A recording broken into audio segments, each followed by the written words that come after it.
TV조선 취재기자들이 전하는 뉴스의 중심, 보도본부 한나인, 저는 신효섭입니다. 국회 윤리특위의 심사자문위원회가 어제 코인 거래 의혹의 당사자인 무소속 김남국 의원의 제명을 특위에 권고했습니다. 의원직 제명은 국회의원 징계 수위 가운데 가장 무거운 겁니다. 김 의원은 오늘 징계 기준이 공정하고 형평에 맞게 적용됐는지 의문이라고 했습니다. 여야 지도부는 주요 선출직 또는 당직을 맡고 있는 인사들의 이딴 실언과 돌출 행동으로 전전긍긍하는 모습입니다. 국민의힘에선 홍준표 대구시장과 김영환 충북지사, 민주당에선 김은경 혁신위원장이 요주의 인물이 돼버렸는데요. 김남국 의원 제명 건의 파장부터 짚어보고 이재명 민주당 대표의 사법 리스크 관련 속보 등으로 이어가겠습니다. 준비한 영상 먼저 보시죠. 민주당 김남국 의원이 60억 원대 가상화폐를 보유했던 사실이 알려졌습니다. 윤리특별위원회에서 결정한 절차에 따라서 성실하게 소명을 할 계획입니다. 관련 자료는 이미 제가 이 회의 전에 제출을 했고요.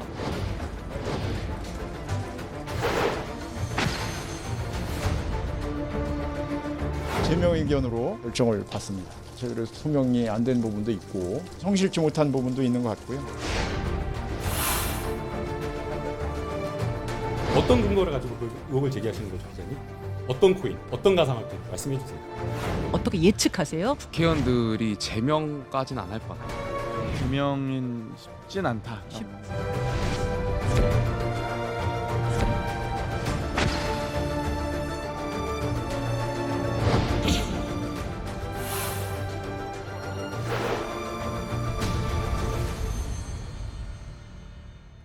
코인 논란으로 민주당을 탈당한 김남국 의원에 대해서 어제 국회 윤리특위의 심사자문위원회가 최고 징계 수위인 제명을 권고했습니다. 제명이 실제 이루어질 경우에 사실상 김 의원의 정치 생명을 끊어놓는 극단적인 조치가 되는 건데요.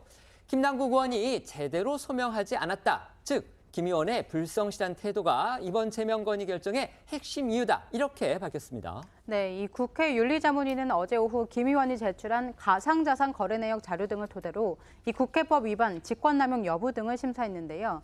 회의를 마치고 나온 유재풍 자문위원장은 김남국 의원에 대한 징계 수위를 제명으로 최종 결정했다고 밝혔습니다. 이는 국회법상 국회의원 징계 수위인 경고와 사과, 그리고 30일 출석 정지, 제명 중에서 가장 강한 징벌인데요. 유재풍 자문위원장은 제명 권고의 가장 큰 이유가 무엇이냐는 취재진 질문에 가상자산과 관련해 제대로 소명이 되지 않은 부분이 있고 전체적으로 소명이 성실하지 못한 부분도 있는 것 같다고 언급을 했습니다. 어제 회의 직후 유재풍 위원장의 발언 듣고 오시죠. 김남국 의원 징계 건하고 코인 신고 내역을 공개할 것인지 여기에 대해서 장시간 토론을 하고 그에 대해 결정을 했습니다.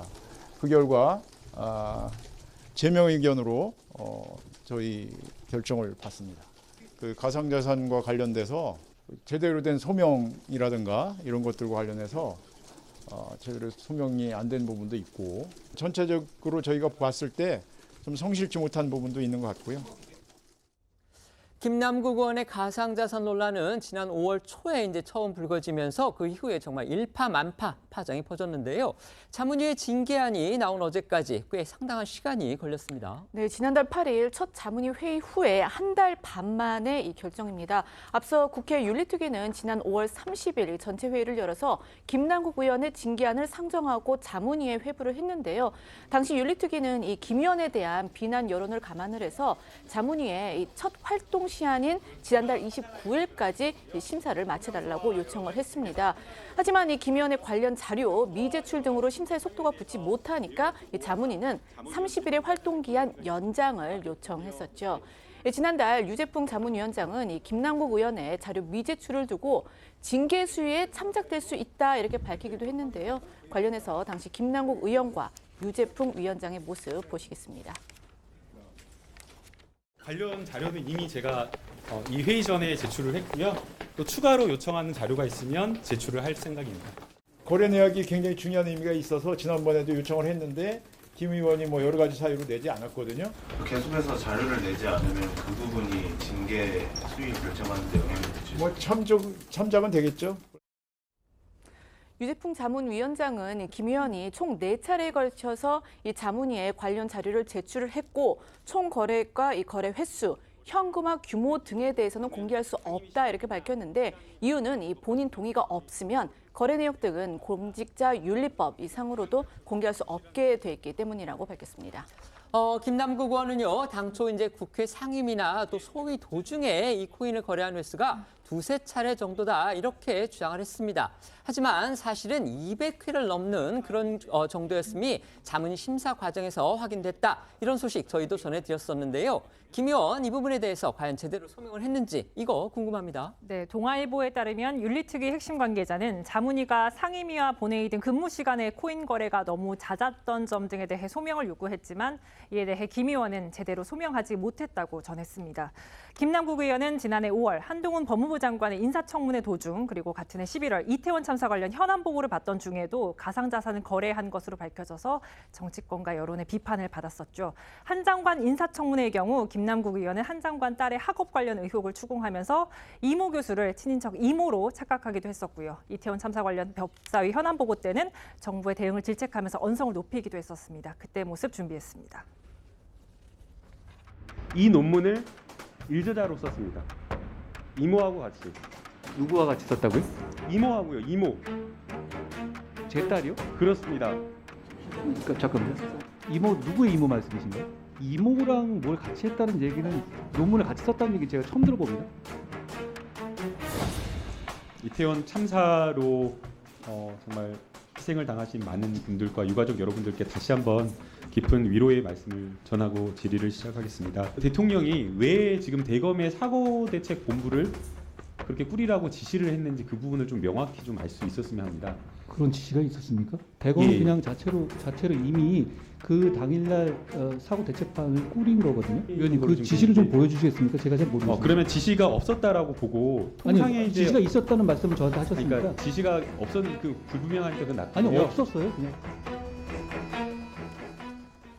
네, 김남국 의원은 처음 코인 논란이 불거졌을 때 윤석열 정부의 여러 실정을 자신의 이슈로 덮기 위해서 의도적으로 수사기관에서 흘린 것은 아니냐, 이것은 한동훈 검찰의 작품이라고 주장했었는데요.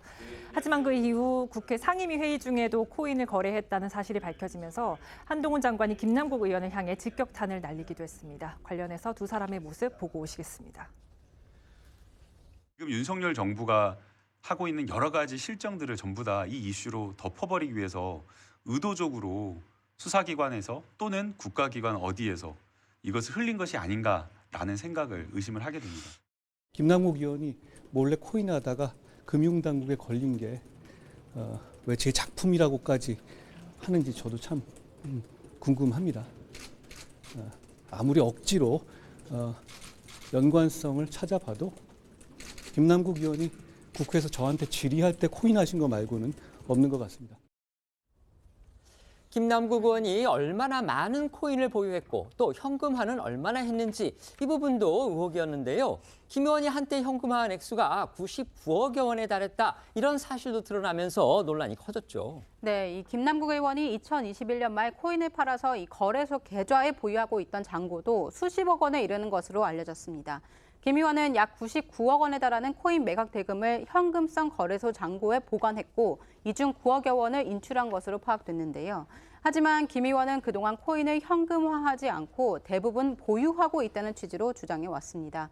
한 예로 지난 5월 자신의 SNS에 인출 내역을 인증하면서 대선 전후에 3개월간 인출한 현금은 총 440만 원이라고 했고 논란이 계속 커지자 약 8억 원을 전세 보증금으로 이체했다. 이렇게 말을 했었는데요. 김 의원은 윤리특위 자문위에 이런 재산 등록 회피 문제에 대해서도 제대로 소명 못한 것으로 전해지고 있습니다. 김남국 의원은 과거 회의 중에 코인 거래를 했다는 논란에 대해서 너무 소액이라 정확히 모르겠다. 금액은 몇천 원 정도였다. 이렇게 주장한 바 있습니다. 관련해서 영상 보고 오겠습니다. 너무 늦게까지 고생 많으셨고요. 이게 상임위 시간 내냐 시간 외냐 이걸 떠나서 너무나 제가 잘못한 일이라고 생각이 됩니다. 금액은 0.99개인가 0. 몇 개라고 해서 너무 소액이어서 이제 정확하게 기억을 못 하고 있고 몇천 원 정도 수준입니다. 네. 이 과연 그 몇천 원을 거래하기 위해서 그 시간에 그렇게 했다라는 건가 저도 조금은 기억이 안 나기 때문에 이해가 안 되는데요. 금액이나 개수 이런 것들은 중요하지 않는다라고 제가 생각하고요. 그건 알겠어요. 입장을 유재풍 그 심사자문위원장은요, 이 99억 원 현금화 이 부분에 대해서는 어제 기자들한테 그 부분은 확인해 줄 수 없다 이렇게 일단 얘기는 했습니다. 김남국 의원 오늘 자신의 SNS를 통해서 이 자문위의 제명 건의 결정에 대한 입장을 냈습니다. 강하게 유감을 표명했던데요. 그 내용 소개해 주시죠. 네, 김남국 의원은 말씀하신 것처럼 오늘 본인의 SNS를 통해서 먼저 이 가상화폐 거래 논란으로 국민께 심려를 끼쳐들어 거듭 송구하다, 이 머리 숙여 진심으로 죄송하다는 말씀을 드리고 싶다라고 했습니다. 김 의원은 하지만 이 어제 윤리자문위의 이 제명 공고에는 유감을 표한다. 객관적이고 공정한 기준이 형평에 맞게 적용된 것인지 의문스럽다라고 정면으로 비판했습니다. 그러면서도 향후 남아있는 윤리특위 절차에 적극 임하고 더 충실히 소명하겠다고 덧붙였습니다. 앞서 김남국 의원은 이 자금 세탁, 불법 대선 자금 이용, 그리고 이 미공개 정보 이용 등 자신을 향해 제기된 모든 의혹들을 전면 부인해 왔었는데요. 관련한 김남국 의원의 발언 들어보시겠습니다. 대선 자금이다. 대선 자금이 이용됐다. 터무니없는 사실이고요. 이용한 계좌들은 전부 다 제 실명 계좌를 이용했기 때문에 숨길 수가 없습니다. 어떤 근거를 가지고 그 의혹을 제기하시는 거죠, 기자님? 어떤 코인? 어떤 가상화폐? 말씀해 주세요. 한번 궁금하니까 저도. 윤리자문위의 어제 결정에 대해서 여야는 어떤 반응 보이고 있습니까? 네, 민주당 박찬대 의원은 김남국 의원의 징계 처리에 부정적인 반응을 보였습니다. 오늘 한 라디오 방송에서 가상자산을 보유하고 있다고 자진신고한 다른 의원들도 같이 있지 않느냐, 그 의원들과의 형평성 문제도 같이 고려해야 한다라는 주장을 했습니다.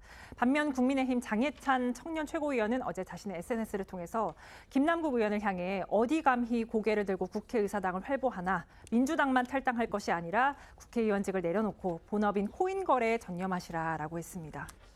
사실 자문위의 제명 공고는요, 그 예상했던 것보다는 높은 수위다 이런 의견도 나오고 있습니다.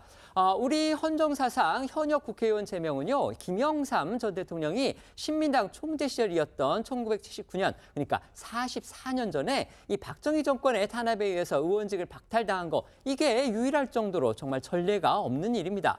어떻든 윤리심사 자문위가 제명을 건의했기 때문에 국회는 이를 받아서 지금 논의를 이어갈 수밖에 없는데 앞으로 어떤 절차를 밟게 될지 소개해 주시죠. 네, 이 자문위 결정이 공식 통보되면은 이 윤리특위는 징계 권고안을 징계한 심사를 맡는 제1소위원회로 넘길 것으로 보입니다.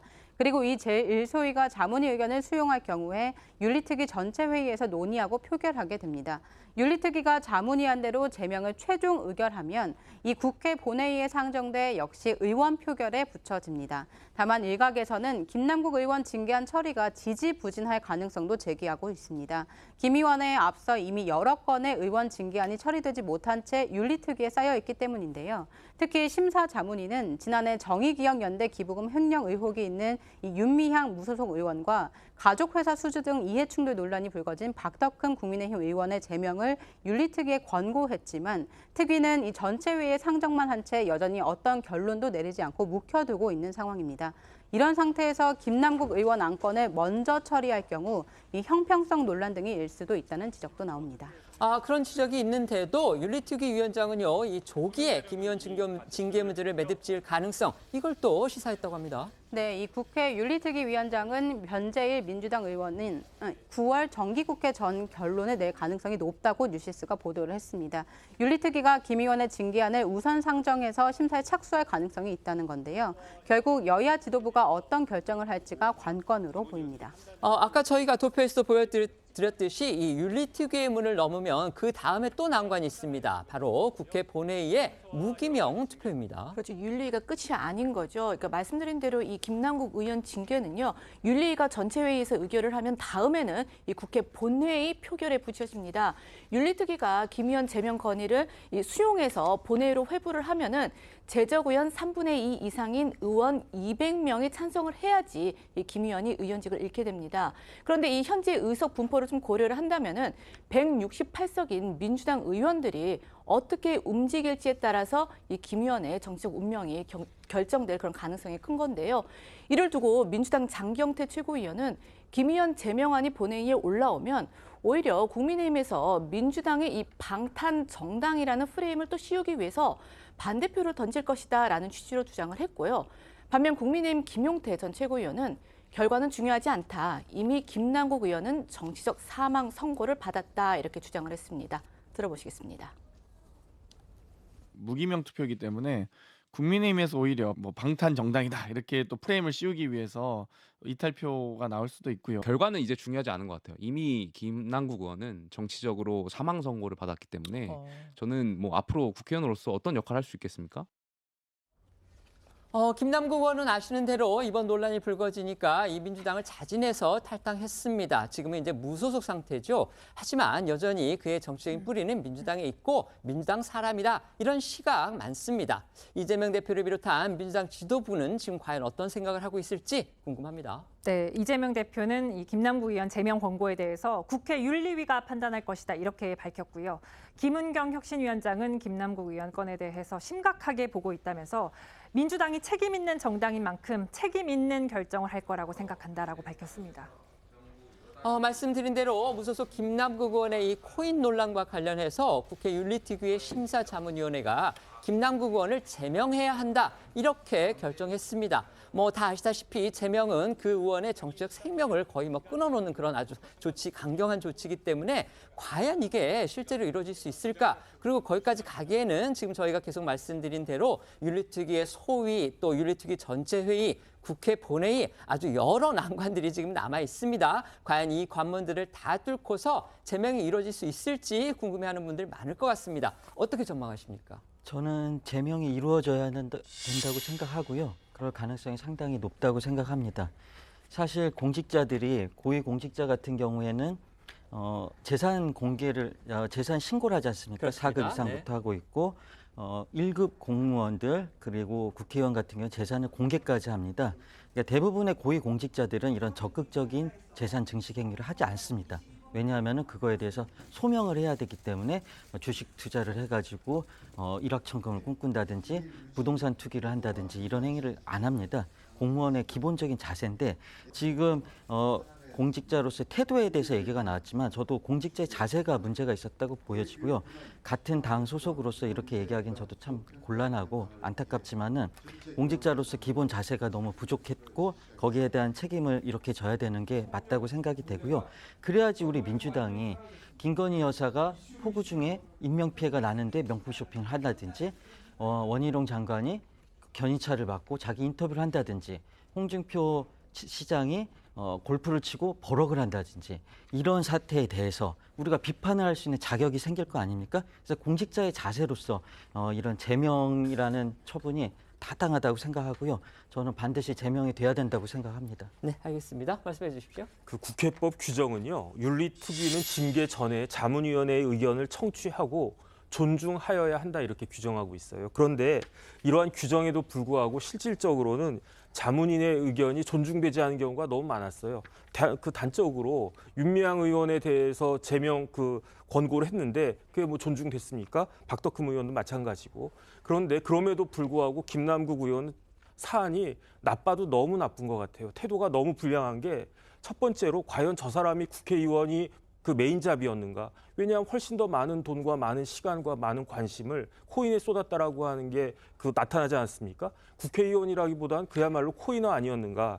두 번째는 공직자윤리법을 실질적으로 어긴 거예요. 왜냐하면 2021년에 김남국 의원이 신고한 재산이 11억 8,100만 원이었단 말이에요. 그런데 드러난 게 뭐 11억은커녕 100억이 훨씬 넘는 돈 아니었겠습니까? 그러면 전 재산의 10%도 안 되는 돈밖에 신고하지 않았던 거 아닌가? 그러면 국회의원이 공직자윤리법을 그야말로 잠탈한 것이 아닌가?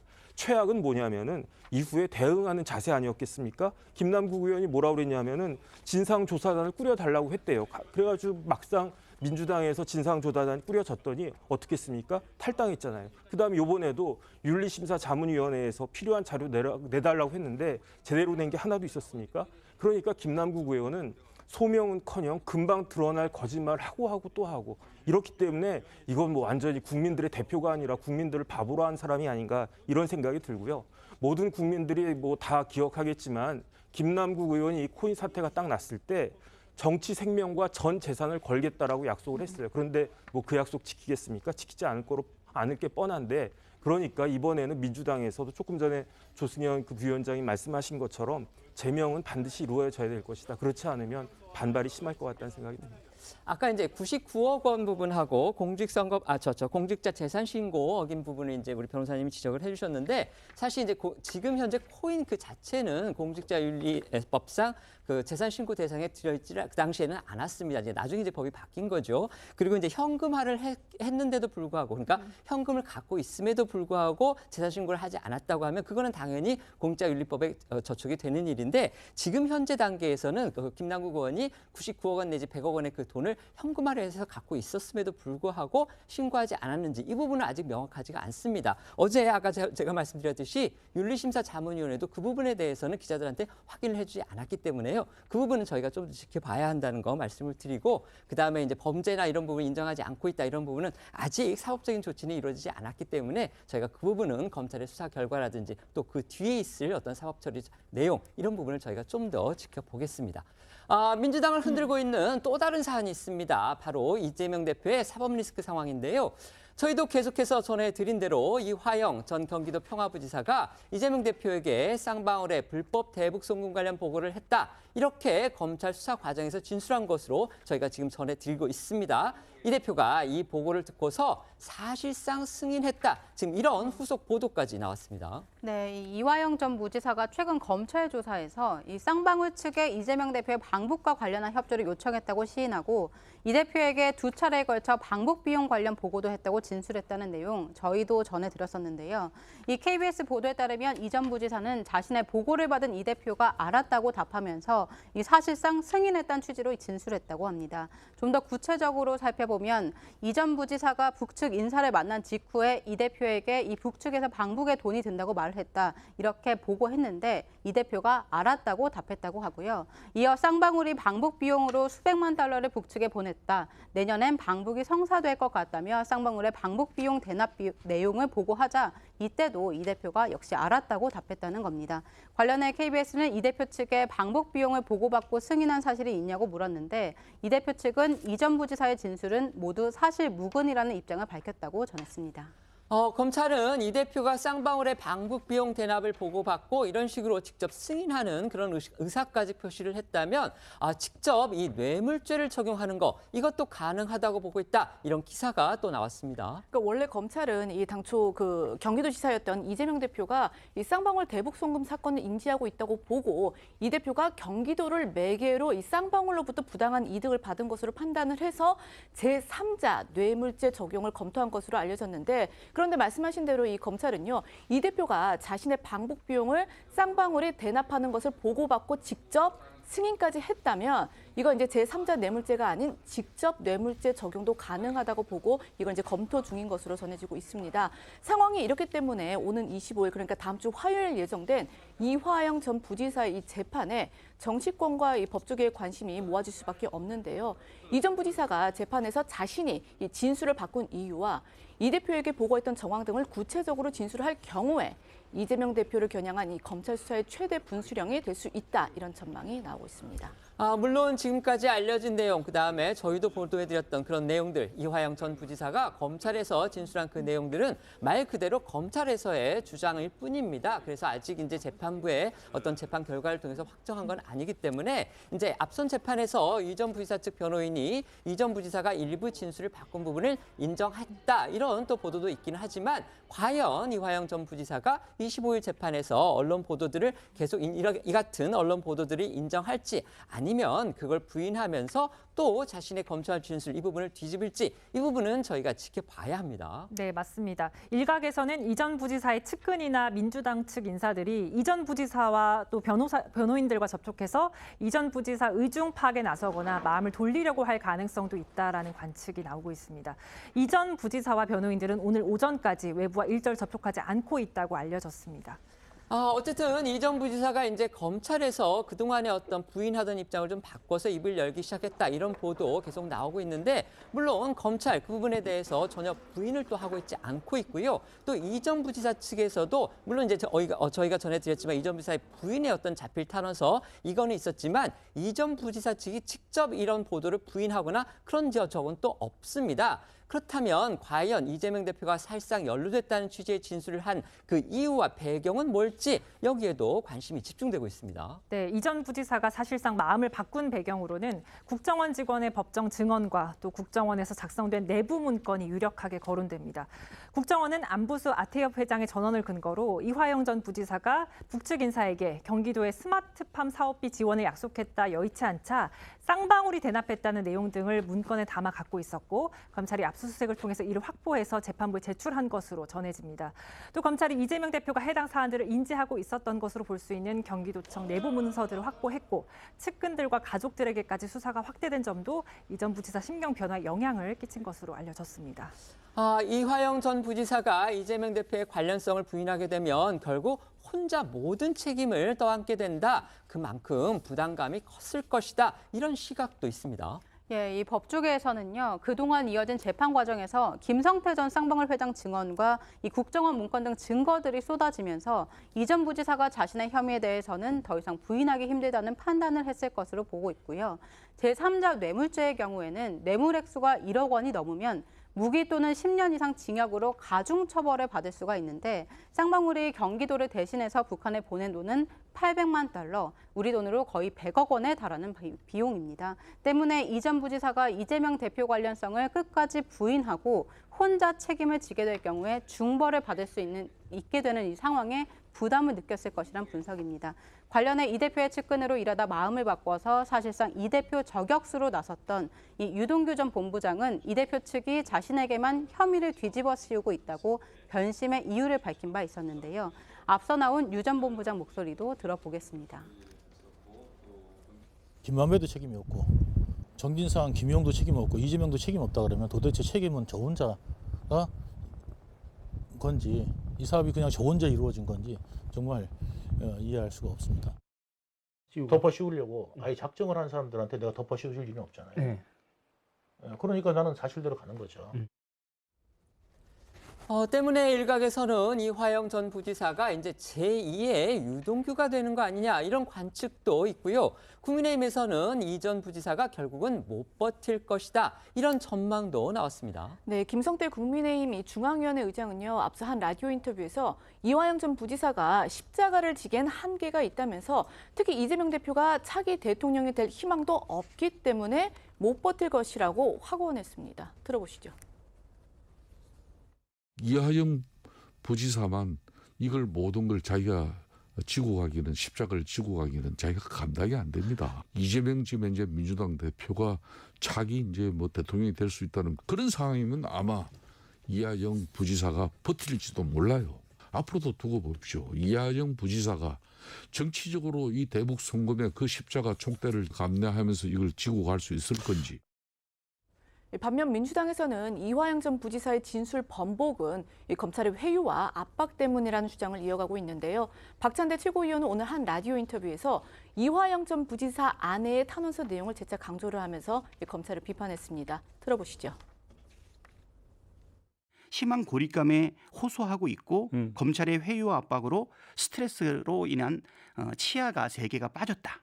그리고 검찰의 수사 행태가 군사 독재 시절 고문에 못지않다라고 하는 배우자의 탄원이 있었거든요. 그동안 이재명 대표에 대해서 영장 청구를 할 명분이라든가 증거가 전혀 없는 상황이다 보니까 다른 사례처럼 오히려 진술만이라도 확보하기 위한 사실 여러 가지 노력이 있었던 것이 아닌가. 어쨌든 이제 대북 송금 수사가 이재명 대표에게 한 발짝 더 가까이 간 거 이건 부인하기 힘든데요. 어제도 말씀드렸듯이 7말 8초 그러니까 이번 달 말에서 다음 달 초 사이에 검찰이 이 대표를 소환 조사하는 등 사법 처리를 검토하고 있다. 이런 사실 또 알려주고 있습니다.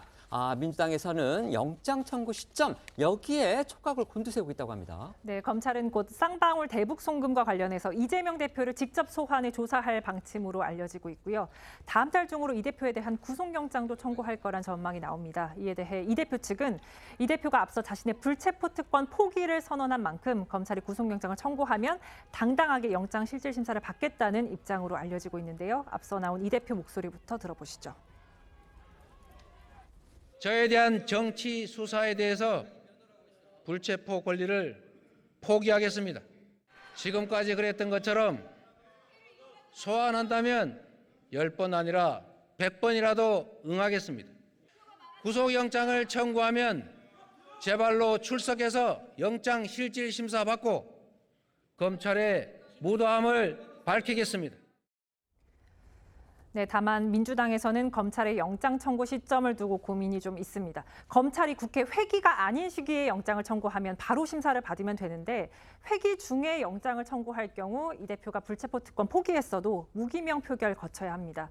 앞서 민주당이 불체포 특권 포기를 결의했지만 정당한 사유라는 조건을 달아서 꼼수 포기라는 비판까지 나온 상황에서 무기명 표결 결과를 감당할 수 없다라는 우려가 나오기도 하는데요. 때문에 당내에선 검찰이 일부러 회기 중 영장을 청구해서 민주당을 시험대에 세울 거란 관측도 나오고 있습니다. 관련해 민주당 인사들은 이 대표가 당당하게 영장 실질 심사를 받을 것이라고 전망하면서도 이 대표를 향하고 있는 혐의에 대해서는 적극 부인하고 있습니다. 오늘 나온 우상호 의원의 라디오 인터뷰 들어보시죠. 북한에서 자기 나라를 방문하는 남측 인사의 방북 때문에 돈을 요구한 경우가 저는 들어본 적이 별로 없거든요. 저도 북한을 한 4-5번 갔다 왔지만 돈을 낸 적이 없어요. 네. 그래서 방북을 허용할 때 자기들의 정치적 목적에 부합하면 허용하고 안 하고 하지 돈 때문에 방북을 허용한다. 저는 그거는 조금 이야기가 좀 어려운 내용입니다. 납득하기 좀 어려워서요. 한번 좀 더 좀 구체적인 진실이 드러날 때까지 좀 지켜봐야 될 문제인 것 같습니다. 사실 이 대표에 대한 영장 청구 얘기까지 저희가 지금 다룬 거 조금 너무 빠른 얘기 아니냐 이렇게 생각하실 수도 있겠지만 어쨌든 지금 검찰의 수사가 그쪽을 향해서 가고 있는 건 분명해 보이고요. 그렇다면 결국 이제 소환 조사라든지 그 뒤에 이은 어떤 사법 처리 시도 이거는 또 예상되는 수순이기 때문에 저희가 지금 정치적인 논평 차원에서 다루고 보고 있다는 거 이거 말씀을 드리겠습니다.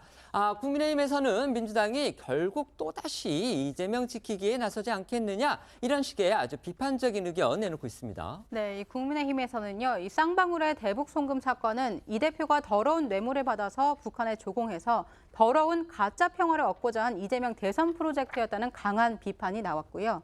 이재명 대표가 정당한 영장이라는 셀프 심사를 이유로 방탄 뒤에 숨어서는 안 된다고 촉구를 했습니다.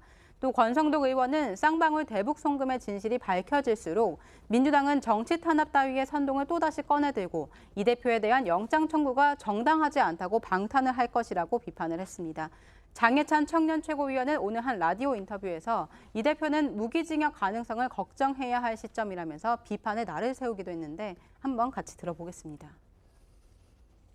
만약 그 진술대로 이 300만 달러의 대북 송금이 제3자 뇌물죄로 확정이 된다면 이 아시겠지만 특가법상 1억 이상 뇌물만 인정돼도 10년 이상의 징역 또는 무기징역이잖아요. 이재명 대표는 본인의 정치 인생을 결정할 게 아니라 무기징역이냐 아니냐를 결정해야 되는 시점이 다가오게 된 것 같고요. 민주당이 그 영장을 정당하다고 할지 정당하지 않다고 할지 또 한 번 촌극이 일어나게 되겠죠. 이재명 대표와 관련한 또 다른 사법 리스크입니다. 바로 이제 백현동 개발 의혹인데요. 이 사건과 관련해서 검찰이 이 대표의 오른팔로 불리는 정진상 전 정무실장한테 소환을 통보했다고 합니다. 네, 이재명 대표가 성남시장이던 시절 이루어진 이 백현동 개발 특혜 의혹을 수사 중인 검찰은요. 당시 성남시 정책실장이었던 정진상 전 실장이 로비스트 김인섭 전 대표 등의 청탁을 받아서 이 백현동 개발 사업 관련 인허가를 해결해주고 성남도시개발공사를 해당 사업에서 배제하는 데 관여했다고 보고 이 정 전 실장을 핵심 피의자로 지목하고 있는데요. 관련해 이 앞서 열린 재판에서 증인으로 출석한 백현동 민간 개발업자가 김인선 전 대표가 이재명 대표와 이 정진상 전 실장의 친분을 배경으로 해서 그 이례적인 인허가를 얻어냈고 이 알선 대가의 절반이 이 대표와 정 전 실장에게 가는 것으로 이해를 했다는 그런 취지의 진술을 내놓기도 했습니다. 이 어제 법조계에 따르면 검찰은 최근 정 전 실장 측에 피의자 신분으로 조사에 출석하라고 통보한 것으로 전해졌고요. 정전시차 측은 이 연합뉴스 등과의 통화에서 검찰로부터 소환 통보를 받은 건 맞다. 이 출석 날짜를 조율 중이다라고 밝혔습니다. 그러면서 이 검찰이 모든 인적 자원을 이재명 관련 수사에 쓰는 동안 민생 사건은 몇 년이 지나도 처리가 되지 않고 있다면서 이 검찰 비판도 덧붙였다고 합니다. 정진상 전 실장 소환 조사 마무리될 경우에 물론 이제 뭐 어떤 혐의를 적용해서 또 어떤 사법 처리를 시도할지 저희가 알 수는 없지만 어쨌든지 간에 정 전 시장 조사가 마무리가 된다면 결국 그 다음 수순은 이재명 대표가 되지 않겠느냐. 이 대표의 소환 조사 이루어질 가능성 또 제기되고 있습니다. 네, 검찰은 최근까지 당시 성남시 인허가 담당 공무원들을 연이어 조사했고요.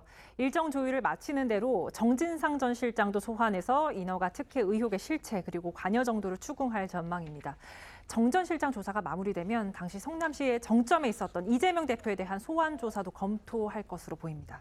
유동규 전 본부장에 이어서 이제 이화영 전 부지사까지 그 이 대표의 연루 가능성에 대해서 입을 연 것으로 저희가 또 알려지고 또 확인이 되면서 이 최측근인 정진상 전 실장의 경우에는 과연 어떻게 할지 여기에 또 관심이 쏠리고 있습니다. 네, 그렇습니다. 정치권에서는 이재명 대표가 유동규 전 본부장에 이어서 측근인 이화영 전 부지사의 진술 번복으로 또 한 번 코너에 몰렸다는 평가가 나오고 있습니다. 이런 가운데 오른팔인 정진상 전 실장마저 변심한다면 이 대표에겐 치명타가 될 수 있다는 관측입니다. 최근 정 전 실장 측이 이 대표를 만나게 해달라고 재판부에 요청했다가 무산됐다는 보도도 있었는데요. 민주당 내에서는 정 전 실장이 이 대표를 만나고자 한 배경이 무엇인지 예의주시하고 있는 것으로 알려졌습니다. 관련해 이재명 대표는 앞서 검찰이 자신의 측근들을 압박해서 번복 진술을 만들어내고 있다고 비판하기도 했었죠. 들어보시죠. 제 주변에 가까운 또는 저와 인연 있는 모든 사람이 지금 조사받고 있습니다. 다 뒤지고 있는 거죠. 그러나 아무것도 없었다는 겁니다. 검찰에 포획돼 있는 정말 궁박한 처지에 빠진 그 사람들을 이용해서 번복 진술을 만들어내고 그 번복 진술에 기초해서 검은색을 흰색으로 또는 흰색을 검은색으로 이렇게 만들고 있는 것입니다. 먼저 부위원장님께는요. 어쨌든 민주당에 지금 몸을 담고 계시기 때문에 두 가지를 여쭤보겠습니다. 그 이화영 전 평화부지사가 지금 이재명 대표의 어떤 불법 대북 송금 사건 관련한 그 연루된 부분 이런 부분에 대해서 입장을 바꿔서 지금까지의 입장을 바꿔서 뭔가 이재명 대표의 연루 부분을 인정하는 식으로 검찰에 진술하고 있다. 이런 보도들 계속 나오고 있습니다. 근데 아까 말씀드린 것처럼 검찰은 거기에 대해서 적극적으로 부인을 하지 않고 있거든요. 그렇다면 그 상황을 어떻게 보시는지 하고 그다음에 이제 정진상 전 실장이 피의자로 소환이 됐습니다. 백현동 의혹과 관련해서 이것 역시 이재명 대표 부분까지 연결될 가능성이 큰 것으로 저는 보는데 과연 그 부분에 대해서 동감을 하시는지 말씀해 주십시오. 네, 일단 첫 번째는 우리 최고위원이 얘기한 것처럼 이거는 회유 협박에 의해서 심경 변화가 있었다고 저희가 볼 수밖에 없습니다. 이재명 대표 관련한 사건이 어떤 식으로 수사가 이루어졌는지 검찰 조사가 이루어졌는지 그게 KBS 2021년도 9월 7일 날 보도된 내용을 좀 읽어드리겠습니다. 검사가 피의자한테 이런 식으로 얘기를 하는 거죠. 탈탈 털어서 15년 이상 받게 해주겠다. 부인, 형, 엄마 싹 다 공범 구속하고 변호사비 수억 쓰게 해주겠다. 이런 식으로 누구한테 한 얘기입니까? 검사가 네. 피의자한테 어떤 피의자를 말씀하시죠? 이재명 대표 관련한 사건에서 네. 있었던 조사 과정에서 나온 게 KBS에 이렇게 보도가 된 내용입니다. 그 부분은 저희가 지금 잘 듣지 못해 일단 말씀해 주십시오. 예, 저희도 한번 살펴보겠습니다. 그리고 또 뭐 어머니까지 조사하게 하는 건 불효 아니냐? 우리가 꼭 이렇게까지 해야 되냐? 와이프까지 구속시키면 애들은 누가 보냐? 이런 식으로 회유 협박을 했다. 이 내용이 보도가 됐거든요. KBS가 보도를 했다는 그렇죠. 겁니까? KBS가 네, 2021년 9월 7일 날 보도가 된 내용입니다. 네. 그러니까 이런 식으로 아주 궁박한 상황에서 독방에 있는다든지 아니면 몸이 아파가지고 이빨이 빠진다고 하지 않습니까? 그런 상황에서 진술이 이렇게 나올 수밖에 없게끔 유도한 것이 있었을 거라고 보고 그게 이제 신경 변화의 원인이라고 보고요. 그다음에 이제 정진상 실장도 뭐 제2의 유동규가 될 것 같지 않느냐 이런 취지의 질문이신데 아니요 그런 취지의 질문은 아니고 네네. 정진상 전 실장이 수피의자로 소환이 됐는데 네. 정진상 전 실장도 혹시 그동안의 어떤 입장 부인하던 입장을 바꿀 가능성이 있다고 보시는지 그 부분만 여쭤봅니다. 네. 네네. 그거는 제가 사실 뭐 정진상 실장의 입장은 잘 모르겠지만은 근데 만약에 바뀐다 하더라도 지금 유동규 씨가 아까 그런 내용도 나왔지만 얼마 전에 공판에서 김용 전 경기도청 대변인한테 돈을 줬다고 했었는데 그 기억이 안 난다 이렇게 재판정에서 얘기를 해버려가지고 진술의 신뢰성이 지금 문제받고 있는 거죠. 문제가 네네. 돼서 이게 뭐 이게 공소를 취소해야 되냐 아니면 공소가 기각되느냐 이런 위기에 있기도 하거든요. 그러니까 이러한 비정상적인 조사가 하나 수사가 있다면은 그런 결과가 나올 수밖에 없으니까 그러니까 사법부하고 이런 것을 믿고 진실이 밝혀지기를 기대하는 수밖에 없다고 생각합니다. 네, 알겠습니다. 말씀해 주십시오. 일단 제가 봤을 때는 어떻게 할지는 잘 모르겠어요. 왜냐하면 이화영 부지사는 공식적으로 경기도의 넘버 2이지만 실질적으로 정진상 그 실장하고 이재명 대표하고는 훨씬 더 가까운 관계 아니겠습니까? 거의 뭐 일심동체라고 볼 수도 있을 것 같으니까 그러니까 이화영 부지사와는 좀 다른 포지션을 취할 수도 있을지 모르겠는데 그런데 제가 봤을 때는요. 정진상 실장이 부인하든 부인하지 않든 그건 별로 중요한 것 같지가 않아요. 왜냐하면 뭐 다른 걸 다 떠나가서 백현동만 관련해서 이야기를 해보면 식품연구원 부지를 매입하기 위해서 시행사가 2015년 1월에 김인섭 씨를 영입을 합니다. 그러더니 2월 달에 이제 그 시행사가 자연 녹지인 상태에서 부지를 매입하거든요. 그런 다음에 4월부터 성남시가 용도 변경 검토하기 시작하고요. 그때 이재명 그 당시 그 시장하고 정진상 실장이 사인을 했어요. 결재를 했어요. 그러더니 9월 달에 드디어 이제 4단계 용도 변경 있을 수가 없는 그런 용도 변경이 됐는데 이런 용도 변경이 국토부의 협박에 의한 것이었다고 지난번에 이제 이재명 후보가 이야기를 했죠. 이 이야기를 다시 돌려보면은 만약에 그런 국토부의 협박이 없었다라고 하면은 이루어질 수 없는 그런 이상한 용도 변경이었다라는 것을 이재명 대표가 스스로 자인한 이야기였는데 그런데 국토부가 협박이 있었습니까? 없지 않았습니까? 이런 상식적으로 봐도 이상한 일들이 있었고 그다음에 김인섭 씨나 아니면 시행사 대표나 여러 가지 정황이나 이제 진술이나 이제 재판 통해서 밝혀지는 걸 봤을 때 정진상 씨가 아무리 부인한다고 해도 어차피 이재명, 정진상 두 분은 공범이거든요. 이 건에 관련해가지고. 그렇기 때문에 만약에 계속 부인한다라고 하면 자신의 형량만 높아질 건데 이 부분에 대해서 정진상 씨가 고민은 하겠지만 결론이 바뀔 것 같다는 생각이 들지는 않습니다. 네, 알겠습니다. 이재명 대표의 사법 리스크가 다시 고조되고 있는 상황에서요. 이 민주당 내부에서는 이른바 김은경 리스크를 지적하는 목소리도 지금 커지고 있다고 합니다. 어제 김은경 위원장이 민주당 초선 의원들을 이 코로나 시대의 대학생 수준 이렇게 비하한 발언이 지금 큰 논란이 되고 있죠. 네, 이 김은경 혁신위원장이 어제 한 라디오에서 민주당 초선 의원들과 만나보니 소통이 잘 안 되더라면서 이를 코로나로 인해 학력이 저하된 학생들에 비유하면서 반발을 사고 있습니다. 문제 김 위원장 발언 듣고 오겠습니다. 코로나 시대를 겪었던 학생들의 차이가 분명히 있더라고요. 아주 심각할 정도로 있었어요. 예. 일단 그들은 학력 저하가 심각했어요. 초선이 코로나 때 딱 그 초선들이신 거예요. 그래서 소통이 잘 안 되시는 느낌이 들었어요. 아, 현장 경험이나 이런 것들이 좀 부족한 느낌? 그런 느낌을 받았어요. 그래서 네. 코로나가 가지고 오는 문제점들이 이 국회 안에도 있구나. 그런 생각을 했는데.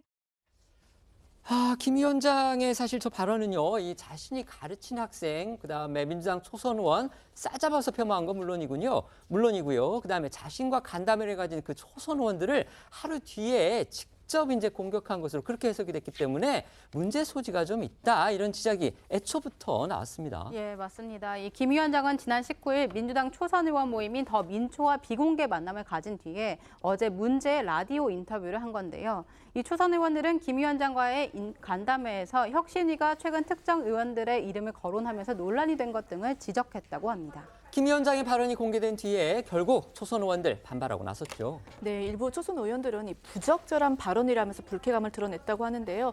한 민주당 초선 의원은 혁신위원장으로서 당의 혁신을 이끌고 가려면 이 혁신이 내부 소통과 함께 의원들과의 소통도 중요하다 이렇게 지적을 했습니다. 이어서 더민초에 참여하시는 그 분들의 면면을 보면은 막무가내로 이야기하는 분들이 아니다라면서 불만을 표출했다고 하는데요. 관련해서 김종민 의원과 이 더민초 김영배 의원 목소리 들어보시겠습니다. 사실 저도 보도를 접하고 굉장히 좀 당황스럽기도 했고 황당하기도 했어요. 예, 원래 이제 뭐 혁신위가 이제 외인 구단이 하니까요. 원래 혁신은 0에서 100까지를 다루게 되기 때문에 이제 혁신위원회가 할 일은 아무래도 여러 이제 의견들 중에서도 우선순위를 좀 가지는 일을 하게 될 걸로 생각이 돼요. 그러면 의견이라는 게 이제 좀 다양한 층위가 있을 수 있는 거라서 저는 소통이 오히려 좀 적절하게 됐을 걸로 생각을 했는데 서로 이제 약간의 그런 초점의 차이가 있는 거 아닌가 이런. 저는 이 발언은 잘 이해가 안 갑니다. 이런 발언이나 이낙연 대표에 대해서 마치 뭐 개파 수장처럼 이낙연 대표를 이렇게 매도하는 발언이나 초선 의원들에 대해서 마치 이게 학습 지진화처럼 코로나 학습 지진화로 취급하는 발언들 이거는 너무 부적절해요. 그래서 저는 이렇게 가면 혁신위가 이거 제대로 못 가겠는데 혁신위 전체가 상당히 전망이 불투명해지는 그런 결과로 이어질 것 같아요. 그래서 저는 빨리 혁신위 내부가 이 발언 혁신부터 좀 해야 됩니다. 논란이 커지니까 김 위원장이요, 이 더민초 측에 유감을 또 표명했다고 합니다. 네, 이 김 위원장 발언으로 이 초선 의원들이 항의를 하니까 더민초의 운영위원장인 윤영덕 의원이 이 김 위원장에게 전화를 해서 강하게 유감을 표명했다고 하는데요. 언론 보도들을 종합해 보면은 이 김 위원장은 윤 의원과의 통화에서 답답함이 느껴져 이야기를 한 것인데 오해의 소지가 있다면 유감스럽게 생각한다 이렇게 답변을 했다고 합니다.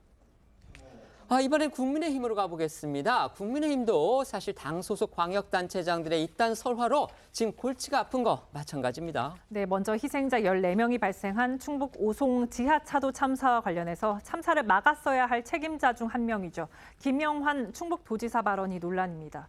어제 오송 지하차도 참사 합동 분향소에서 있었던 일입니다. 이 김 지사가 참사 이후 처음으로 공식 사과는 했지만 늑장 대처 논란에 대해서 현장 상황의 심각성을 뒤늦게 인지했다면서도 현장에 갔다 한들 달라질 것은 없었을 것이라고 답해서 논란이 됐습니다. 문제의 발언 듣고 오시죠. 사랑하는 가족을 잃고 한없는 고통을 당하고 계신 유가족들에게 진심으로 사죄의 말씀을 드립니다. 죄송합니다.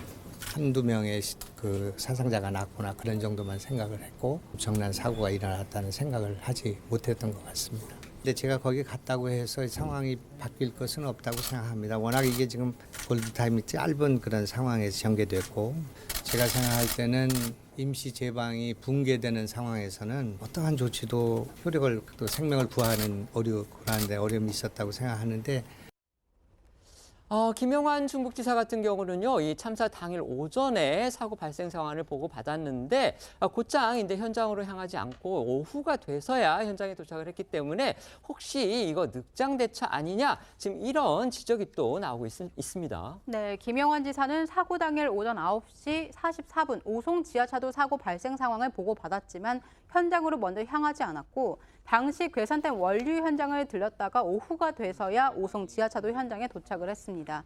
심지어 김 지사는 사고 발생 1시간 반이 지난 오전 10시 10분쯤 이 심정지 1명, 실종 1명의 인명피해 보고를 받기도 했는데요. 이 같은 비판에 대해서 기자들의 질문이 쏟아지자 김 지사는 당시 괴산된 원류를 더 긴박한 것으로 판단했기 때문이라면서도 이 대규모 참사로 이어질지는 판단하지 못했다고 해명했고 그러면서 일찍 도착해도 소용없었을 것이라고 말해 화를 키운 겁니다. 김영환 지사의 저런 발언에 대해서는 지금 여권 안에서도 또 비판하고 지적하는 그런 목소리가 있습니다. 네, 실제로 여야 할 것 없이 이 김 지사의 발언을 놓고 비판의 목소리가 높아지고 있는데요. 먼저 민주당 이재명 대표는 그 김영환 지사의 발언, 즉 오송에서 한두 명의 사상자가 발생했구나 정도로만 생각했다는 이 발언을 두고 그 한두 명도 소중한 생명이다라면서 이 김영환 지사를 직격을 했고요. 민주당 충북도당에서는 김영환 지사는 석고되죄하라라고 비판을 했습니다. 이런 비판은 이 국민의힘 내부에서도 이어졌는데요. 윤재욱 원내대표는 부적절한 발언이라고 지적을 했고 이 장해찬 최고위원은 지자체장은 이 피해를 입은 유족들 앞에 더 겸허하고 낮은 자세를 보여야 한다라고 말을 했습니다. 듣고 오시죠.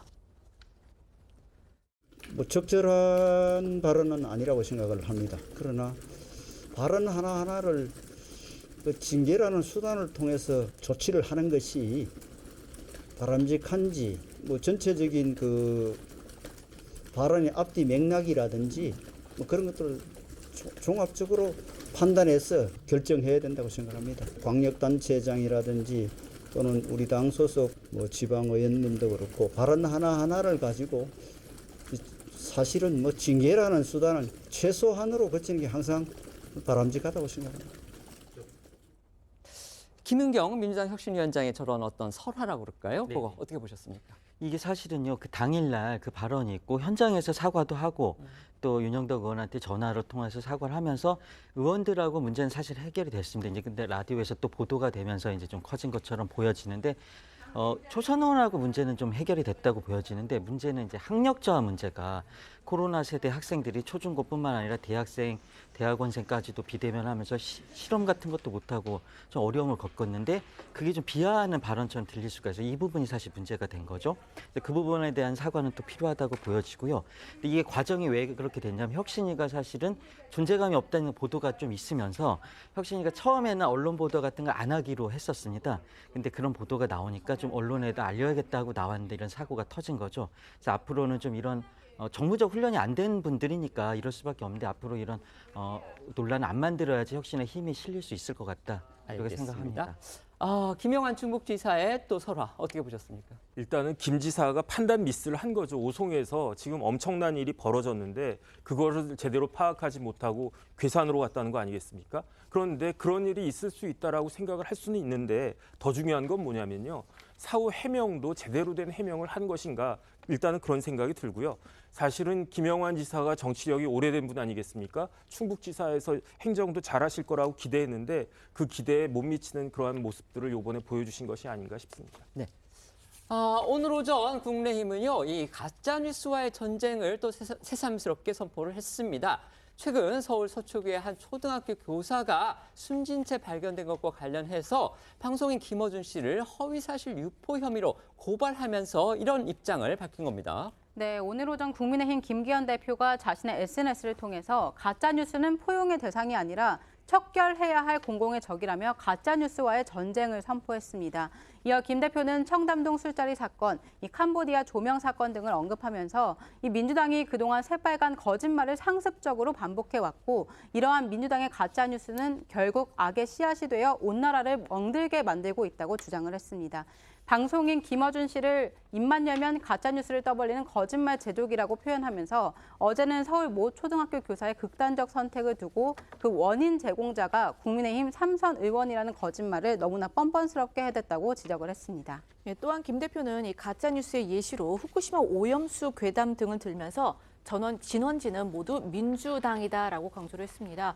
그러면서 이 자신과 국민의힘이 가짜뉴스와 괴담으로 멍든 비정상적 사회를 정상으로 되돌릴 것이라면서 이 대국민 거짓 선동을 일삼는 김어준을 반드시 엄중한 법의 심판대에 세울 것이다라고 밝혔습니다.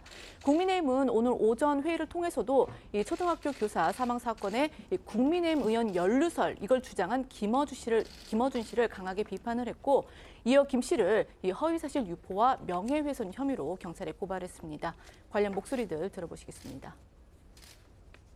가짜뉴스 유포는 정작 교권 침해로 힘들어하고 이를 개선하기 위해서 분투하는 대다수 교사들의 노력을 방해하는 짓입니다. 이번 경우도 온라인에서 루머가 발생한 후 인터넷 커뮤니티 등에서 급속히 확산되다가 음모론자의 편성 정폭 과정을 거치며 대중을 흥분시키는 전형적인 과정을 거친 것으로 추측됩니다.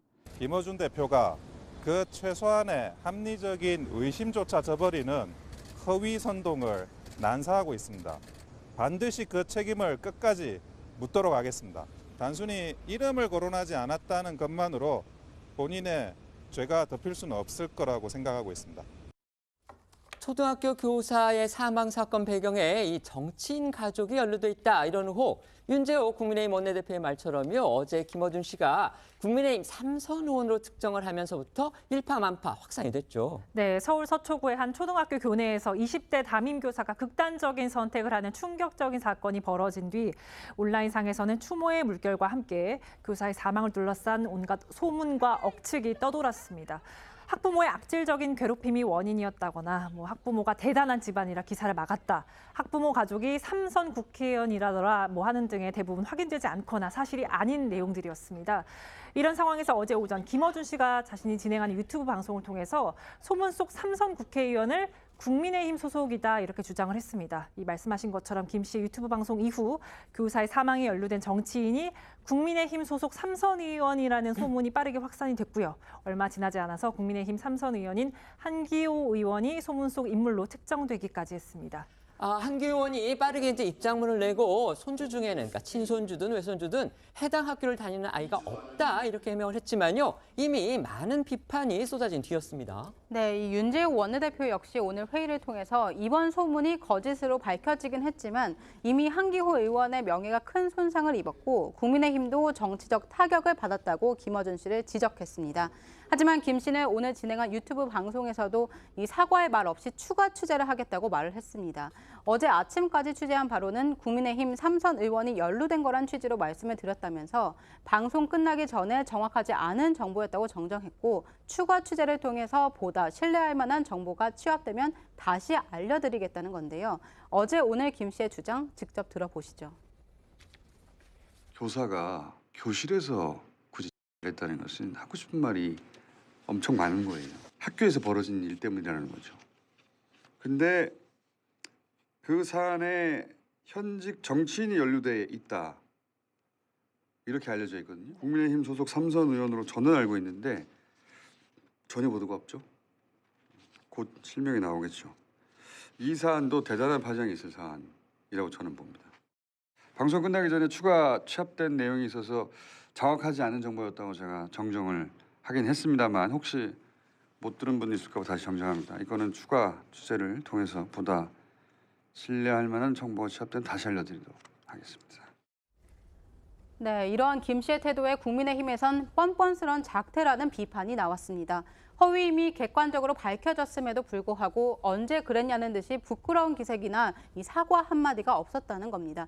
이철규 사무총장의 목소리도 들어보겠습니다. 세상에 다 알려진 거짓말 제조기 괴담 공장에서 또다시 괴담을 만들고 퍼뜨리고 있습니다. 허위임이 객관적으로 밝혀졌음에도 불구하고 언제 그랬냐는 듯 부끄러운 기색이나 사과 한마디 없습니다. 거짓이 드러나도 아니면 그만이란 뻔뻔스러운 작태를 보이고 있습니다. 국민의힘은 죽음마저 정쟁에 이용하려는 행태를 결코 좌시하지 않겠습니다. 괴담, 선동꾼, 김어준 등 이런 세력에 대해서는 반드시 끝까지 그 책임을 묻도록 하겠습니다. 이번 사건에 이 정치인이 연루돼 있다 이런 얘기가 처음 제기된 거는요. 한 맘카페 글이다 이렇게 지금 알려져 있어요. 네, 이 초등학교 교사가 학교에서 극단적 그 선택으로 세상을 떠났다는 소식이 알려진 지난 19일 한 맘카페에 이 숨진 교사가 한 여학생 학부모에게 갑질을 당했고 학부모 가족이 삼선 국회의원이라는 그런 이야기가 있다는 등의 이제 글이 올라왔는데요. 해당 글에는 학부모가 이 숨진 교사에게 내 집안이 얼마나 대단한지 아느냐, 이 딸이 화장실 가는 걸 수시로 체크해서 알려라 등의 이 말을 했고 거의 이른바 하녀 수준으로 선생님을 괴롭혔다거나 무려 삼선 국회의원분 손녀랑 연관이 되다 보니 이 교육청에서 기사를 못 내게 막고 그동안 변호사 선임해서 증거인멸과 합의 시도 중이다. 그런다고 한다라는 등등의 꽤 구체적인 내용들이 포함돼 있었는데요. 하지만 글쓴이는 이 김어준 씨의 주장으로 논란이 확산된 어제 이 글의 제목을 선생님 사망 관련 학교 입장문 국회의원 절대 아닙니다라고 수장을 했습니다. 이 인터넷에 도는 이야기들을 모아서 정리해서 올린 것인데 이렇게 많이 퍼질 줄이야라고 이제 보태면서 이게 이제 사실이 아니니 오해 없으시길 바란다라는 입장을 밝혔습니다. 하지만 이미 그 지목된 사람들 명예 피해를 입을 수밖에 없는 그런 상황이었죠. 국민의힘 한기호 의원은 물론이고요. 민주당 서영교 의원의 이름까지 오르내렸습니다. 네, 서영교 의원의 자녀가 교사 사망 사건의 갑질 학부모로 지목이 됐습니다. 서 의원은 어젯밤 의원실발 SNS를 통해서 자녀가 미호원이라고 밝히면서 악의적인 허위 사실 유포에 대해선 법적 조치에 들어갈 수밖에 없다.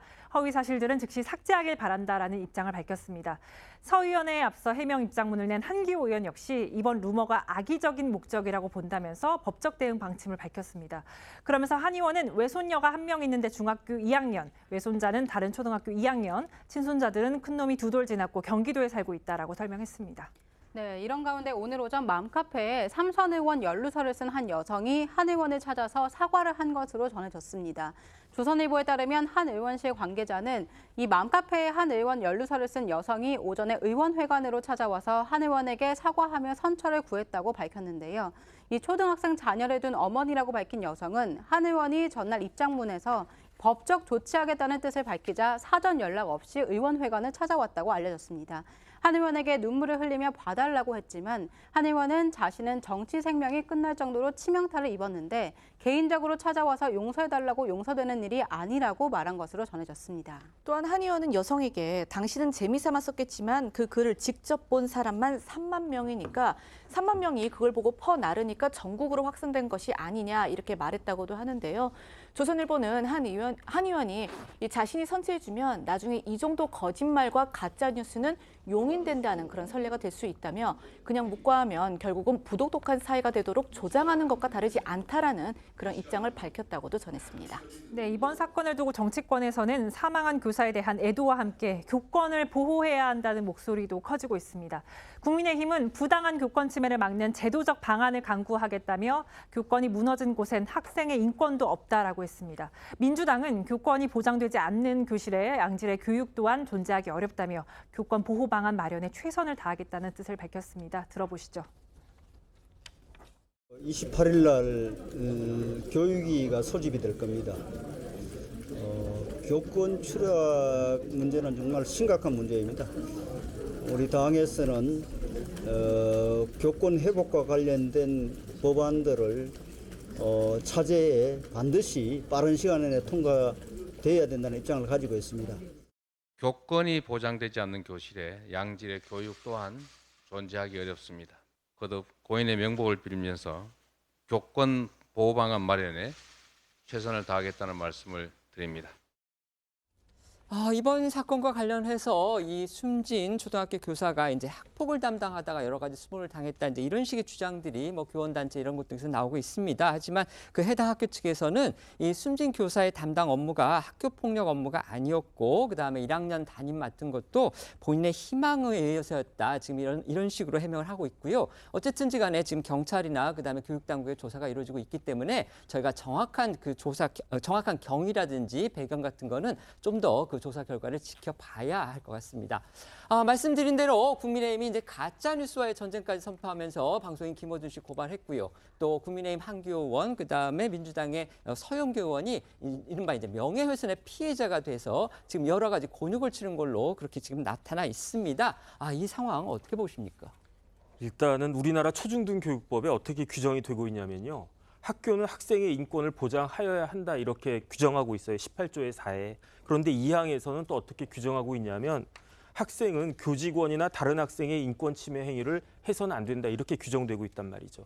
옛날하고 너무 틀려진 것 같아요. 옛날에 저희 학교에 다닐 때만 해도 뭐 스승의 그림자를 밟으면 안 된다, 군사부 일체다 뭐 이런 이야기를 했는데 다 옛말이 된 거 아닌가. 그런데 더 문제는 김어준 씨 등은 이런 안타까운 사태에도 어떻게 이러한 그 사태가 벌어졌는가, 이걸 어떻게 해결해야 되는가, 여기에 관심 있는 게 아니라 어떻게 하면 이 사태를 정치적으로 이용할 것인가.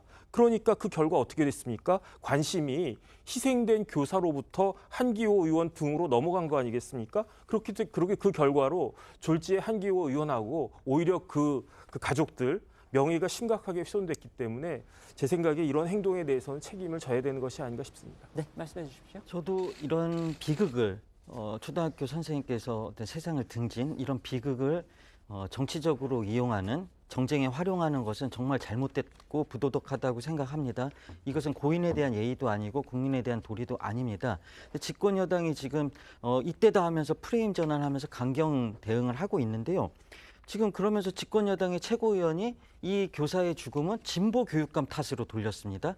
그런 것들도 정쟁에 이용하는 잘못된 태도이기 때문에 그런 것도 지양해야 된다고 보고 폭우로 인한 인명피해도 문재인 정부의 산사태가 태양광 사업 때문에 그랬다. 홍수가 4대강 보해체 때문에 그랬다. 이런 식으로 정쟁에 활용하는 그런 태도를 지양했으면 좋겠습니다. 네, 지금부터는 오늘 하루 놓치면 안 될 핫한 뉴스를 모아 전해드리는 어쩌다 이런 일이 코너로 이어가겠습니다.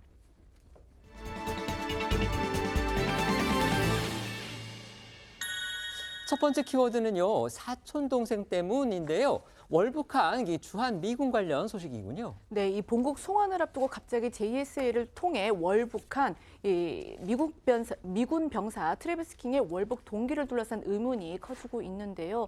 이런 가운데 이 월북 미군의 가족들에게서 단서가 될지도 모르는 진술이 나와서 관심이 집중되고 있습니다. 월북 미군의 외삼촌 내외 인터뷰였는데 최근 미국 매체들과의 인터뷰를 통해서 자신의 아들이 숨진 것이 이 트래비스의 월북에 영향을 줬을 수도 있다라고 주장을 한 겁니다. 그러니까 이 월북 미군이 자신과 가까웠던 사촌 동생이 지난 2월 이 희귀 유전 질환으로 사망을 하자 크게 상심을 했다라는 거죠. 네, 또한 가족들은 월북 미군을 술과 담배를 하지 않고 성경 읽기를 좋아하는 조용한 외톨이로 묘사하기도 했습니다. 그가 제정신이라면 그런 일을 일부러 벌이지 않았을 것이라면서 그가 한국에서 조국을 위해 봉사하는 것에 매우 들떠 있었다고 말한 것으로 전해졌습니다. 다만 사촌 동생의 죽음과 월북이 관련이 있다고 주장한 외삼촌은 사촌 동생의 상태가 악화되면서 난폭해지기 시작했다고 월북 미군에 대한 다른 증언을 내놓기도 했습니다. 미군 병사의 월북이 송환을 피하려 한 돌발 행동인지 아니면 치밀한 사전 계획이 있었는지 이 역시도 아직까지 가늠이 되지 않는 그런 상태입니다. 네, 그렇습니다. 초반 정황을 보면 월북 전 공용물건 손상 등 혐의로 벌금형을 선고받은 이 월북 미군이 본국으로 송환될 처지였던 점 때문에 즉흥적인 행동일 수 있다는 추측이 나오기도 했었습니다. 하지만 JSA 견학은 신원 확인 등을 위해서 당일 신청이 되지 않기 때문에 어느 정도 계획된 행동일 거란 추측에 무게가 실리고 있습니다. 실제로 미국의 한 온라인 매체는 월북 미군과 관련한 미군 보고서를 인용해서 그가 이미 지난 5월 DMZ 투어 상품 2개를 예약했다고 보도했습니다. 또 국내 보도를 종합해보면 JSA 견학 전날인 17일 월북 미군은 미국 송환을 위해서 인천공항 탑승 게이트까지 갔지만 여권이 없다는 이유로 공항을 빠져나온 뒤 어딘가에서 하룻밤을 보내고 다음 날 월북한 것으로 전해졌습니다. 당시 월북 상황을 본 목격자 이야기도 준비했습니다. There was a guy dressed in black running very, very fast towards sort of in a curved line towards the North Korean border. Maybe he has a friend who's filming it for TikTok. And then he didn't stop. And then at about that time, one of the American soldiers shouted, "Get him!" And the 네, 미 국방부 측은 이와 관련해서 왜 월북한 미군이 비행기를 타지 않았는지 이유를 알지 못하며 공항을 떠나 북한으로 넘어갈 때까지 몇 시간 동안 무엇을 했는지도 모른다면서 그것은 조사해야 할 사항이라고 구체적인 답변을 하지 않았습니다. 두 번째 키워드는요, 푸바오 생일의 들썩입니다. 정말 요즘 온 국민을 웃게 만들고 있는 그 동물 스타죠. 바로 팬다 푸바오의 모습이 보이는데 어제가 생일이었다고 합니다. 네, 한국에서 태어난 자이언트 판다 푸바오가 어제 세 번째 생일을 맞았는데요. 그 동물 톱스타답게 남다른 생일 파티를 열어서 화제가 됐습니다. 일단 동물원은 푸바오를 위해서 특별한 생일 케이크와 대나무 장난감을 선물했는데요. 판다 할아버지로 불리는 이 강철원 사육사가 대나무와 당근 등으로 만든 이 생일 케이크를 보면서 푸바오 역시 상당히 좀 이렇게 만족한 모습을 보였다고 하죠. 또 어제 이 생일 파티에는 푸바오의 팬 80명이 함께해서 뜻깊은 시간을 보냈다고 하는데 이 생일 파티에 참석하기 위해서 경쟁률만 무려 100대 1에 달했다고 합니다. 3살 생일을 맞은 푸바오의 생일 파티 현장 보시겠습니다.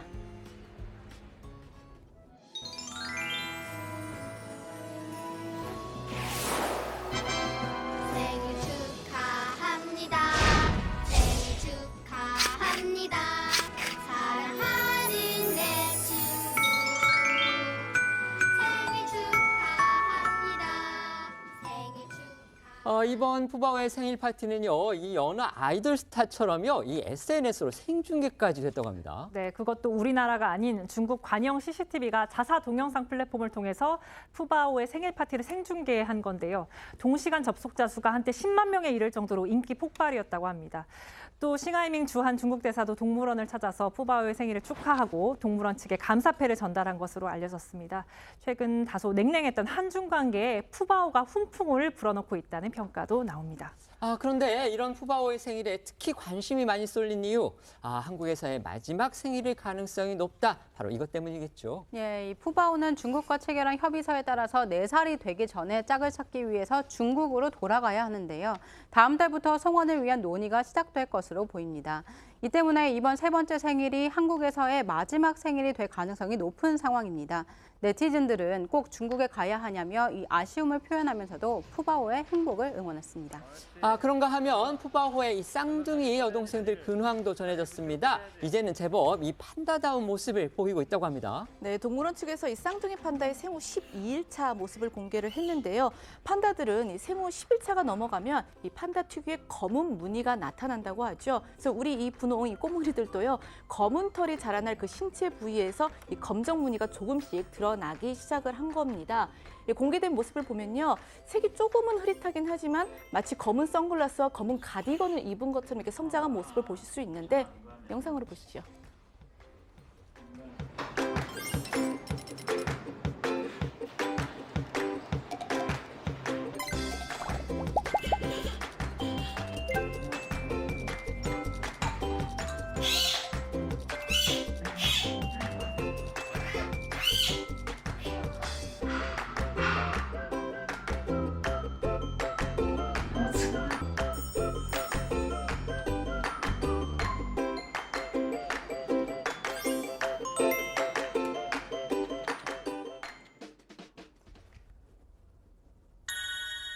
세 번째 키워드입니다. 100억 배우의 무료 출연입니다. 홍콩 스타 배우인 양조위의 모습이 보입니다. 이거 어떤 내용인가요? 네, 영화 중경상림 그리고 화양 연화에 이어서 이젠 할리우드까지 진출을 해서 이 매력적인 연기로 여심을 흔들고 있는 배우 바로 양조위 씨가요. 이 K-팝 여자 아이돌 뉴진스의 뮤직비디오에 출연을 해서 화제인데 그것도 노게런티, 그러니까 무료로 출연을 했다고 합니다.